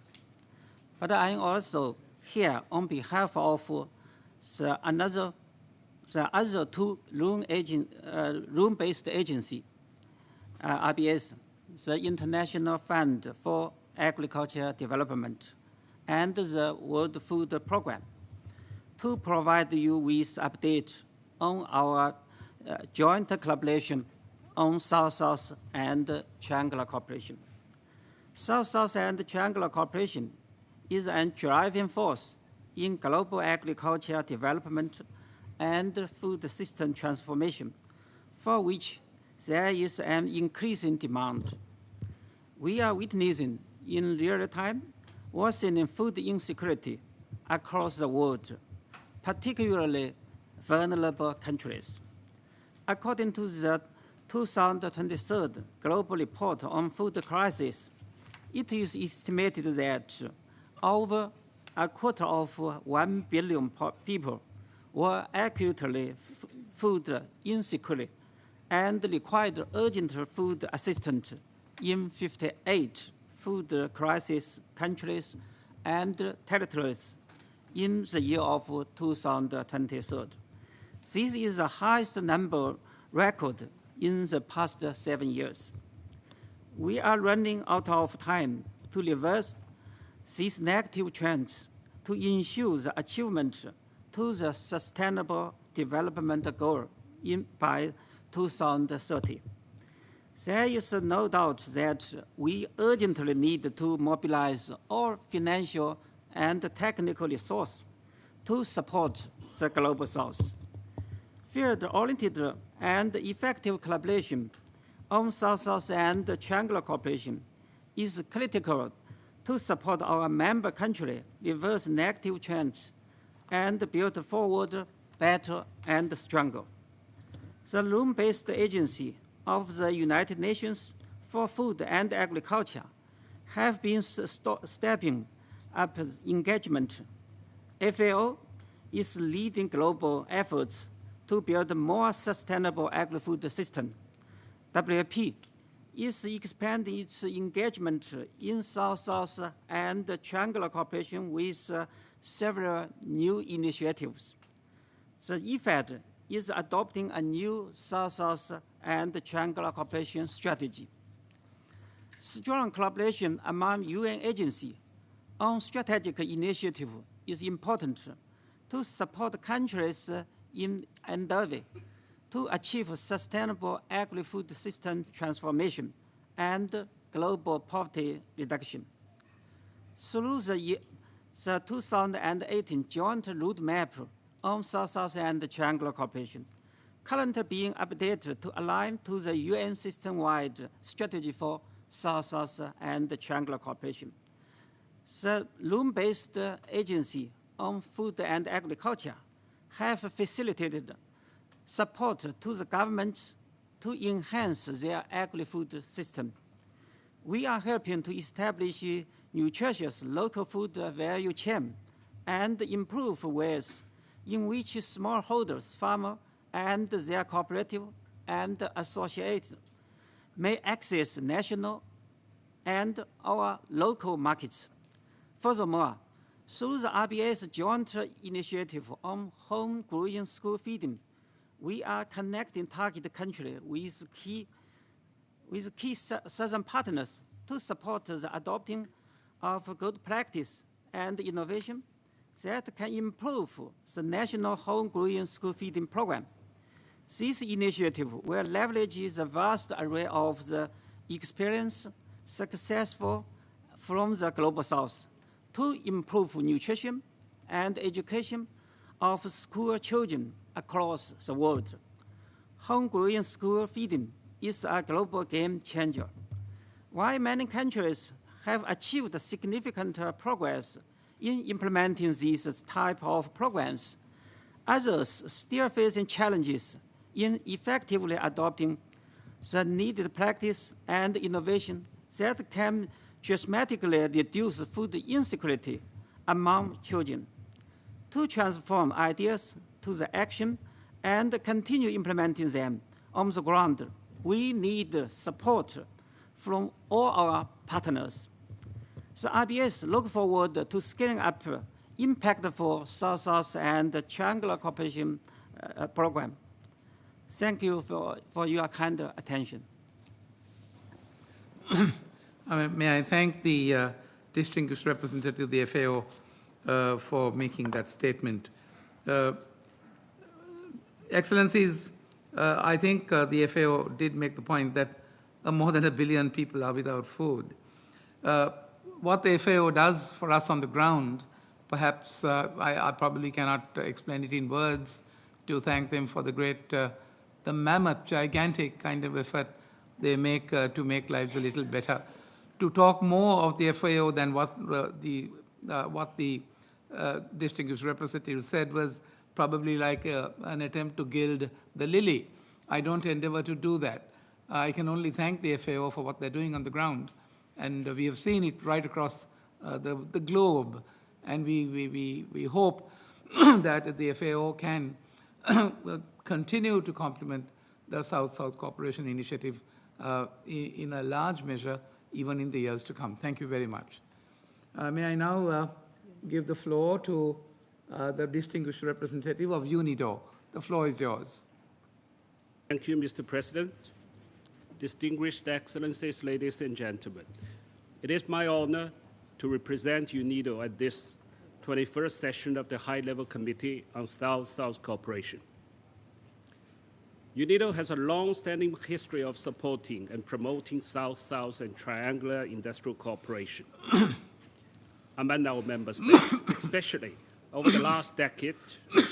The organization has steadily solidified the mainstreaming of this mandate through the creation of a dedicated unit, the development of a South-South and triangular industrial cooperation operational guideline or strategy in 2016, and by launching a UNIDO policy on South-South and triangular industrial policy in 2019. Last year, UNIDO established a new office for South-South and triangular cooperation under the direct supervision of our DG to further support and coordinate our efforts in strengthening South-South cooperation in line with the BIPA Plus 40 outcome document. Aligned to the UN strategy of South-South cooperation, UNIDO is going to release a new operational guideline document on South-South and triangular industrial cooperation in the coming days. As we review our progress in the implementation of the BIPA Plus 40, UNIDO recognizes the significant role that South-South cooperation can play for the industrial development in developing and least developed countries. UNIDO's South-South and triangular industrial cooperation modalities serve as a valuable tool to bridge the digital divide, foster innovation, support gender equality, bolster COVID-19 recovery efforts, and leverage South-South financing for industrial development projects. While upholding the guiding principles of South-South cooperation, UNIDO is committed to providing support to our member states in the following ways. First, transfer of industrial technologies. With our motto, progress by innovation, UNIDO facilitates the transfer of innovative industrial technologies between developing countries in areas such as agriculture, low-carbon power generation, and sustainable industrial products. We work to adapt these technologies to specific needs of each country, supporting their technological development and inclusion in global value chains. Second, global convener. UNIDO has become a vital contributor to the dialogue on South-South cooperation. We have organized events and forums, bringing together stakeholders from the private sector, governments, and other entities to develop lasting partnerships and achieve scalable results for inclusive and sustainable industrial development. Third, building knowledge and capacities. UNIDO recognizes the importance of knowledge and capacity building in sustainable industrial development. We offer study tours, delegate programs, workshops, and training to support our southern member states in acquiring the necessary expertise to develop their industrial capacities. Mr. President, as we move forward, UNIDO is committed to enhancing South-South cooperation throughout our work to reflect the latest priorities of our member states and contributing to the implementation of BIPA Plus 40. UNIDO implemented over 200 projects in 2022 that applied South-South and triangular cooperation as part of our implementing modality. We remain committed to supporting inclusive and sustainable industrial development in developing and least developed countries, and to working together to build a better future for all. I thank you, Mr. President. I thank the distinguished representative of UNIDO for that statement. We are appreciative of the fact that you support countries, including LDCs, in promoting and accelerating inclusive and sustainable industrial development. Thank you. May I now give the floor to the distinguished representative of UNDRR. The floor is yours. Thank you, Mr. President. Excellencies, distinguished delegates, colleagues, on behalf of the Special Representative of the Secretary General for Disaster Risk Reduction, I'm pleased to address this meeting. Let me start by acknowledging the crucial and dynamic role that South-South and triangular cooperation plays in our shared mission to build resilience against all aspects of risks and hazards. The recently concluded midterm review of the Sendai Framework and the political declaration adopted by member states recognize that South-South and triangular cooperation have proven to be key to reducing disaster risk, and there is need for strengthened cooperation in this area. South-South and triangular cooperation offer unique avenues for the transfer of technologies, capacity development, and innovative solutions. Through these channels, we can leverage local knowledge, shared experiences, and appropriate technology to address specific regional vulnerabilities. In doing so, we bolster the capacity of nations to mitigate, prepare for, and recover from crises. UNDRR is committed to facilitating cooperation at all levels in order to reduce risk and build resilience.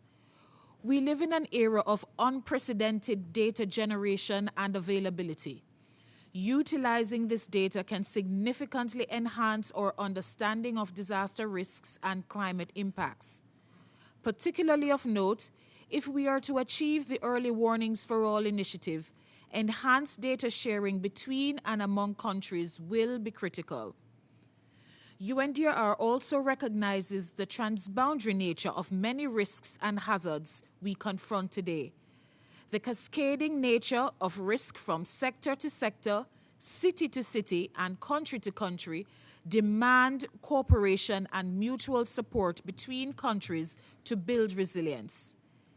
Increased cooperation can help establish robust data sharing networks, undertake risk assessments, and enable us to better anticipate and respond to emerging threats. By sharing meteorological data, for instance, member states can develop more accurate early warning systems. By exchanging information on disease outbreaks, they can coordinate responses and mitigate impacts. Mr. President, UNDRR reaffirms its commitment to fostering South-South and triangular cooperation as a means to build resilience. By sharing technologies, expertise, and data, we can support in navigating the complex landscape of risks and hazards in achieving sustainable development. As we chart our path forward, let us remember that cooperation is not just a tool in our arsenal, but a testament to our shared humanity and mutual aspiration for a safer, more resilient future and a more resilient world. Thank you. I thank the distinguished representative of UNDRR for her statement, and we do appreciate the fact that you engage in disaster prevention and mitigation, disaster preparedness, disaster responses, rehabilitation, and recovery. And I might also, the director just expressed the sentiment that disasters actually don't worry about sovereignty. They are not worried about, it doesn't geographical location. it deals with us with it's a leveler of the planet, really. So are we ready for that? So that's something that perhaps the Disaster Risk Management Agency of the United Nations can probably help us. Thank you very much for that statement. May I now proceed to give the floor to the distinguished representative of UNFPA. The floor is yours. Thank you, Mr. President. Excellencies, friends of SSTC, ladies and gentlemen. As a follow-up to the Buenos Aires Plan of Action, we at UNFPA are increasing our capacity to facilitate SSTC partnerships for reproductive health, population and development, and gender equality. Thus far, we have achieved the following. We have mainstreamed SSTC in our corporate strategic plan.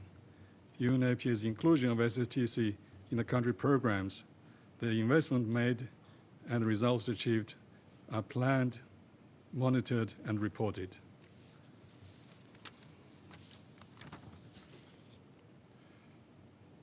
We cooperate actively in the UNOS coordinated UN interagency mechanism on South-South cooperation, including the development of UN system-wide strategy and the action plan. We at UNFPA are sharing our SSTC knowledge through the South-South Galaxy. We have documented more than 60 good practices, making UNFPA among the largest contributors to this globally shared platform. Excellencies, we leverage our close relationship with the intergovernmental organization called Partners in Population and Development for SSTC advocacy. To this end, we are co-organizing the International Interministerial Conference on SSTC in Population and Development to be held by the government of Zimbabwe in Victoria Falls, Zimbabwe, 9 to 10 October 2023. We promote the mobilization of SSTC funds by supporting our partner national agencies in accessing the India UN Development Partnership Fund, the China Global Development Fund, and the Brazil South Africa Facility for Poverty and Hunger Alleviation. In the context of UNSDCF, we at UNFPA engage in strategic dialogues and internal review of the country programs to ensure the SSTC is articulated in the country-level plans. Last but not least, we are giving recognition to deserving national institutions by designating them as UNFPA South-South and Triangular Cooperation Centers of Excellence. This initiative will identify institutions that are visible, capable, and good at SSTC partnerships. By facilitating the networking of the Center of Excellence, we would be able to push the frontier of knowledge while raising the capacity of the national institutions. In summary, UNFPA has made significant progress in leveraging SSTC in the achievement of the SDGs. We call on all like-minded UN organizations to partner with us in the initiatives described above. Thank you. I thank the distinguished representative of the UNFPA for his statement. We are thankful to the UNFPA, which has provided life-saving care to women and girls since 1969, working in more than, as we know, 150 countries, and creating a world where every pregnancy is wanted, every childbirth is safe, and every woman and girl can reach her fullest potential. So thank you very much. May I now give the floor to the distinguished representative of the ILO. The floor is yours, sir. Thank you, Mr. President, and thanks. I'd like to, at this outset, to congratulate you for your elections, and as well congratulate Dima El Khatib for her new position as UNOS Director. And it's also a pleasure to be representing the ILO in the 21st session of the High-Level Committee on South-South Cooperation. We've been very active in the past high-level committees on South-South Cooperation, as well as the Global South-South Expos of the United Nations. The ILO South-South Triangular Cooperation initiatives have supported countries in addressing development and employment crisis, this especially through the COVID-19 pandemic and through knowledge-sharing platforms such as regional workshops, peer learning networks. ILO has facilitated the exchange of good practices in areas such as labor rights, social protection, skills development, combating child labor, fundamental principles, and rights at work. The ILO was one of the first agencies to have a specific South-South strategy in the governing body that was adopted in 2012. This was reaffirmed in 2018, and currently we have a plan of action among the development cooperation strategy of the ILO adopted in 2021. So we have very concrete governance mechanisms also for support of this. In addition, we have a contribution of 1.9 million per biennium of our regular budget for South-South cooperation to cooperate in all regions of the ILO that the ILO works with, and of course with a particular focus in Africa, the Americas, and Asia, but also Arab states, and support also of Europe through triangular cooperation. So we have 75 initiatives and concrete knowledge-sharing tools that are funded by this regular budget contribution. In addition, we cooperate with the UN system, with UNOSC very closely. We have had some projects with UNOSC, including the India Fund, IBSA Fund, and also the UNOSC Fund. And we have been cooperating with governments groups such as G20, G7 Plus of the fragile states, G77 plus China, BRICS, CPLP, Mercosur, ASEAN, ECOWAS, just to name a few. Among all the partners that are very active cooperating with the ILO, we have a particular strong cooperation with Brazil and China, but also, of course, India, South Africa through BRICS and other instances. But the biggest contributors for ILO South-South cooperation at the ILO at this stage are Brazil and China with cooperation, and we're going to have a launch of a new program of Brazil and the ILO during the International Labor Conference with a new program focusing on social justice. This, of course, does not exclude cooperation with other sub-regional and regional entities, and we are very proactive, also working with IGOs such as the South Center. In the context of BRICS, the ILO has played a pivotal role also in integrating decent work into different BRICS ministerial meetings, but also summits. So we have the intention of continue working with these groups. The same applies for the community of Portuguese-speaking countries. And we are very proactively working with that in terms of judges training, employment generation, social protection, and other topics. We believe tripartism, because ILO is a tripartite organization, gives an ILO also a good advantage to contribute to South-South and reach out to multi-stakeholder partners, the civil society, workers and employers organizations. And that helps us to have a very concrete arm of cooperation. So we have just recently also launched additional 30 projects on South-South cooperation in the current, and also some of them are very directly linked with the ITC Turin Center. So we have webinars and training materials which are all online and available in the South-South Galaxy, but also in our own website, which is called the South-South Meeting Point, which is linked to the UNOSC South-South Gallery. So we'd like to thank you at this point, and we are very happy to be contributing to this discussion. I thank the distinguished representative of the ILO for her statement. Excellencies, as we know, the ILO is perhaps is one of the first and oldest specialized agencies of the United Nations, founded as far back as in October 1919 under the League of Nations. It has a mandate to advance social and economic justice by setting labor standards for the whole world. And the good work that the ILO has done is perhaps we can take perhaps judicial notice of the fact that the ILO does great work to level the playing field between employer and employee and make life better for the worker. And most importantly, you are perhaps the custodian of Goal 17, and to provide decent work which is one of the important goals in the SDGs that we are pursuing. Thank you very much for that statement.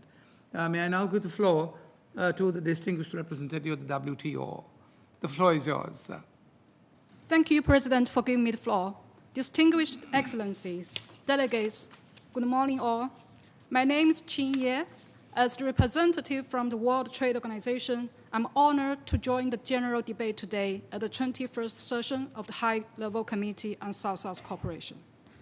Trade can be a powerful catalyst for economic growth and poverty reduction. We have witnessed its transformative effects through the integration of some prominent economies of the South into the global trading system. This process has created job opportunities, fostered innovation, and promoted the transfer of technology and knowledge.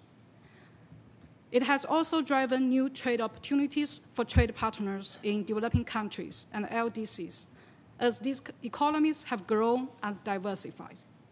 However, not all countries and regions have been able to fully harness the benefits of trade. That is why the WTO Aid for Trade initiative was established to help developing countries and in particular LDCs to build the supply-side capacity and trade-related infrastructure they need to implement and benefit from the WTO agreements and to expand their trade. Over the years, Aid for Trade has sought to promote sustainable development objectives and strengthen the capacity of developing countries to engage in international trade. We have witnessed the transformative power of trade in building supply chain resilience, fostering economic diversification, and empowering women. The COVID-19 pandemic has highlighted the vulnerabilities and inequalities within the global trading system, along with the growing concerns about digital connectivity, food security, and energy crisis exacerbated by conflicts. The crisis has disproportionately affected the most vulnerable countries, particularly in the global South. In this context, we need to intensify our efforts to mobilize resources and engage in impactful South-South cooperation to support developing countries in their recovery and future resilience. That is why I am keen to underscore the WTO's interest in reinforcing our collaboration with the UN Office of South-South Cooperation under the leadership of Ms. Dima Alphabet. Many South-South cooperation projects and programs addresses the supply side and the trade-related infrastructure constraints that Aid for Trade initiative was established to address. Learning from the experience of the South-South actors and their development partners is of benefit to all actors engaged in actions to upgrade their trade capacity of developing countries. And in this context, I would like to highlight the following three key pillars. First, strengthen trade-related infrastructure and connectivity. This includes investing in transport networks, logistics, and digital connectivity to bridge the infrastructure gap and ensure that no country is left behind in the digital era. Building resilient infrastructure will enhance productive capacities and enable developing countries to effectively participate in global value chains. Second, trade can support a just transition by making environmental goods, services, and technology available to all. South-South partners play an important role in many of the associated value chains and are important financing actors.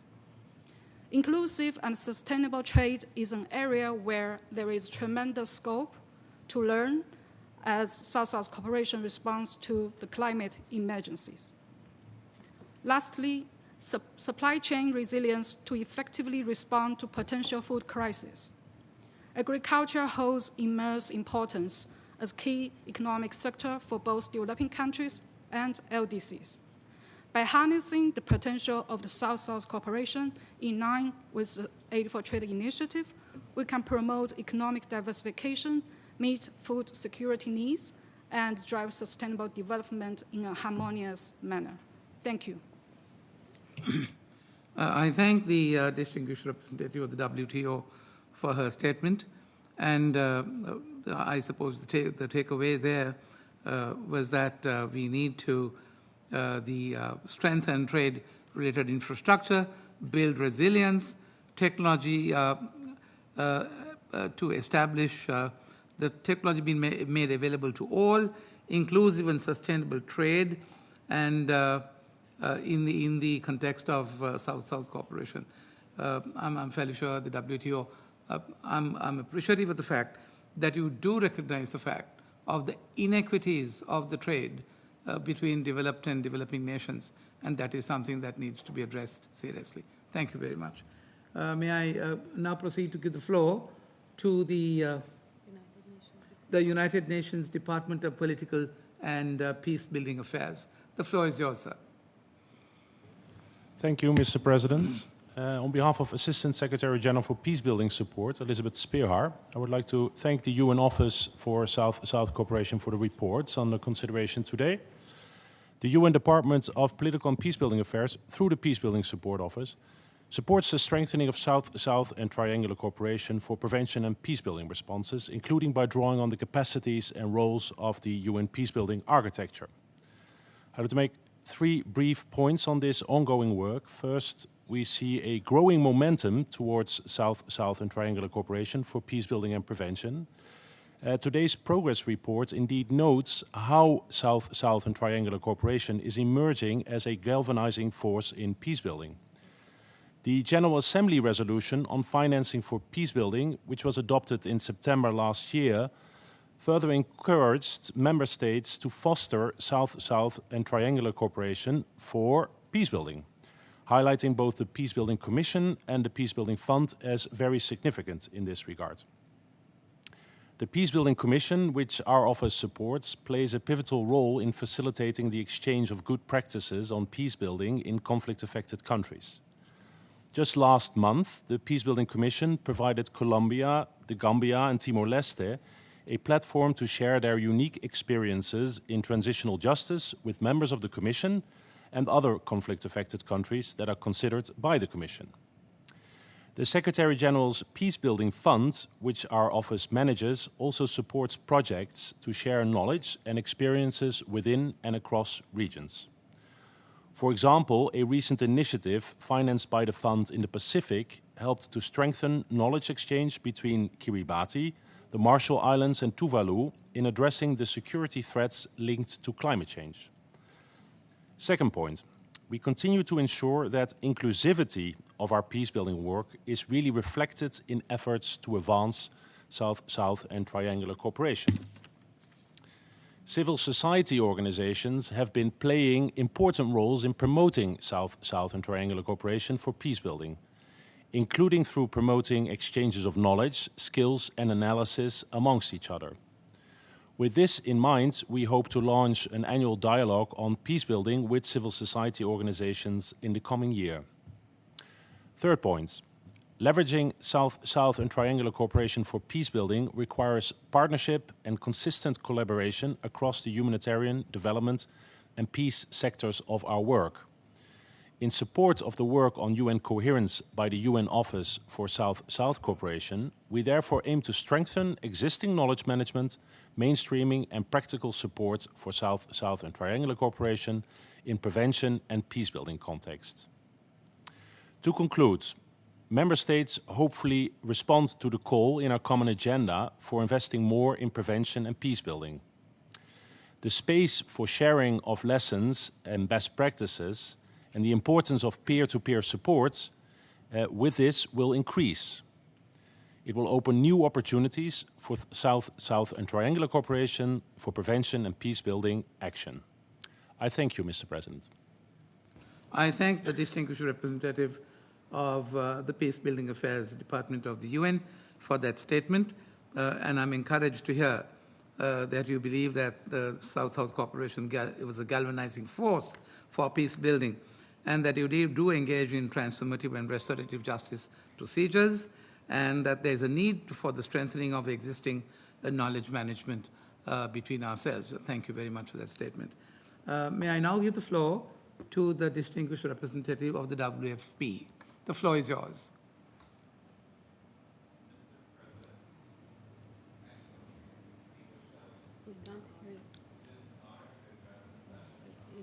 Food program. In line with the policy on South-South triangular cooperation, WFP facilitates cost-effective, adaptive, results-oriented, and demand-driven initiatives through this important mechanism. Hunger is soaring around the world right now, and in response, WFP, working closely with FAO and IFAD, is working to increase resources, improve efficiency, and scale up partnerships and innovation. South-South triangular cooperation contributes to these priorities effectively and sustainably and supports our ability to achieve WFP's dual mandate of saving lives and changing lives. In alignment with the UN system-wide strategy on South-South triangular cooperation, WFP has enabled these approaches for nutrition, school feeding, social protection, as well as in areas such as emergency response, food systems, and climate resilience. In recent years, WFP has increasingly stepped up its South-South cooperation portfolio, including through the Centers of Excellence in Brazil, China, and Côte d'Ivoire. These centers played the key role of technical knowledge hubs and mechanisms for WFP support to the achievements of SDG 2 through this approach. For examples, the centers in China and Côte d'Ivoire are enhancing cooperation between China and various African countries on rice value chains. The Brazil Center for Excellence has shared its successful experiences in school feeding, nutrition, and food security with more than 70 countries, resulting in the adoption of laws and the implementation of national homegrown school feeding programs. WFP joins the international community in advancing stronger South-South and triangular cooperation to enable the SDG 2 and SDG 17. Thank you. I thank the distinguished representative of the WFP for that statement. We are thankful. We know that it's a matter of record that you provide more than 15 billion life-saving meals every year in the community, and that you're on the front lines of fighting hunger in more than 120 countries. So South-South cooperation certainly will benefit by that. And we know that you are also the leading provider of school meals, as you quite rightly pointed out. We are most thankful for making it known so that the South-South cooperation membership can draw in aid the resources that you have. Thank you. May I now give the floor to the distinguished representative of WIPO.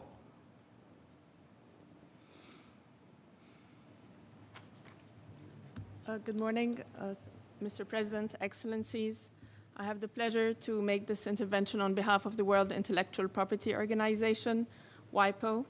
As a specialized agency of the United Nations, WIPO continues to be fully engaged in the implementation of the 2030 Agenda within its mandate, and it's determined to support the achievement of the Sustainable Development Goals, in particular by promoting a balanced and effective intellectual property system that encourages innovation and creativity and facilitates the flow of knowledge and technical expertise in and among countries. The organization's development agenda continues to guide our contribution to the realization of the SDGs. Innovation, and therefore SDG 9, is at the heart of WIPO's mission and vision. Innovation and creativity are key to achieving many of other SDGs and related targets. WIPO's services, programs, and assistance are hence relevant to the 2030 Agenda at multiple levels.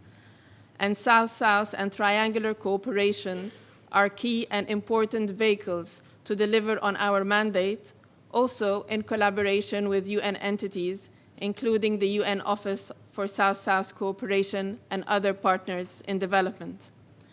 South-South cooperation is an important stream of our international cooperation, running in parallel rather than a substitute to North-South and triangular cooperation. As an important vector for the exchange of valuable knowledge, experiences, and lessons learned to help developing countries and LDCs identify how best the use of IP system as a tool for achieving broader public policy and development objectives, South-South cooperation is particularly relevant for countries facing similar challenges and similar level of development insofar as intellectual property and innovation policies are concerned. I thank you, Mr. President. I thank the distinguished representative of WIPO for that statement. And we do know that as the lead your mission is to lead the development of a balanced and effective international IP system that enables innovation created for the benefit of all. And I might mention in passing the fact that the protection of or patenting of rights of creations of the intellect in the third world, in the South-South world, is something that we might actually look at carefully because that is one area that we need to see some kind of development and protection. Thank you. The Excellencies, we have come to the end of the list of speakers for today. And WIPO was the last on my list for the debate on items of 2, 3, and 4. Is there anyone who would like to take the floor on anything that was said this morning? And more particularly, you've heard the agencies of the United Nations this morning telling us what they can do for us and how we can draw in aid their resources.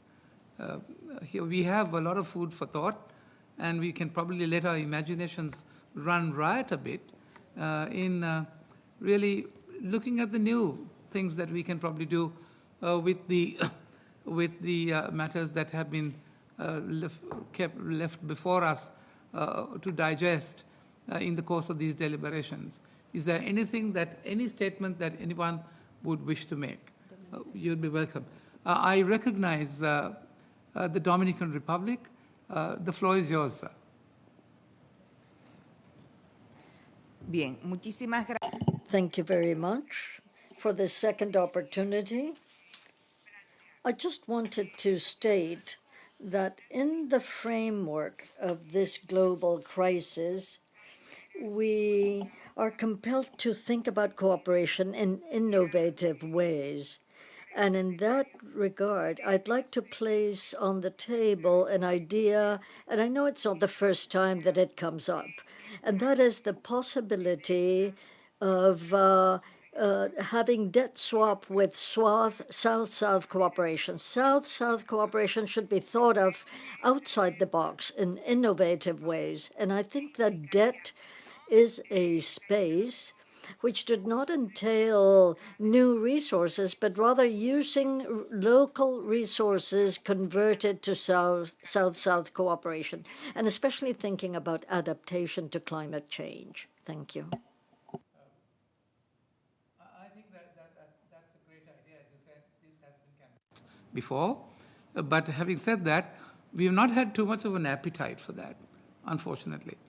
I think that's certainly an area of activity that we can look at. The debt swaps between South-South within the South-South cooperation. I would actually perhaps muddy the waters a little more, if I permit me to do that, if I was to say that it's not only debt swaps between South-South cooperation that must be developed. I think we need to do much more within the South-South group. If we go back in history, you will recall, if you do a little bit of in-depth reading of how this whole idea began, you will see the whole idea was to really develop our southern competencies within the South itself as a parallel mechanism to what was available in the traditional North-South cooperation. Yeah. So if there's any idea that you might like to kind of canvas or perhaps leave on the table so that we can think about, you're welcome to do so now. Thank you very much for that observation. Right. Is there anything that you might like to say? Right. Right. Distinguished representatives and excellencies, before we wind up again, I need to, just to make sure that you do participate in full force in the deliberations that we are having the next few days and participate actively. I want to remind you again that before we resume tomorrow, and that's pertaining to the working group again, because as I said in the morning, it has been brought to our attention that some member states were not sure as to whether they should attend because the program shows this as a closed meeting. It's not meant to be given, to be read, giving its literal meaning. All member states are invited, I say that in the clearest terms, are invited to the working group tomorrow. The doors are open wide. According to the rules of procedure, one delegate per country that wishes to participate is allowed. The meeting is closed only to non-state participants in the high-level committee. And don't worry too much about that, right? That's just, by the way, for academic reasons. So the meeting today we bring to an end, this morning's session. I formally bring the meeting to an end, but before I do that, I urge all delegations to be punctual and be here at 3 p.m. so that we can devote the maximum amount of time to the discussions of the very important subject. Once again, I wish to remind you of the special event by Brazil, India, and South Africa at the opening of our last session. So the meeting stands adjourned until we meet at 3 p.m. here in this hall this afternoon. Thank you. The meeting is adjourned.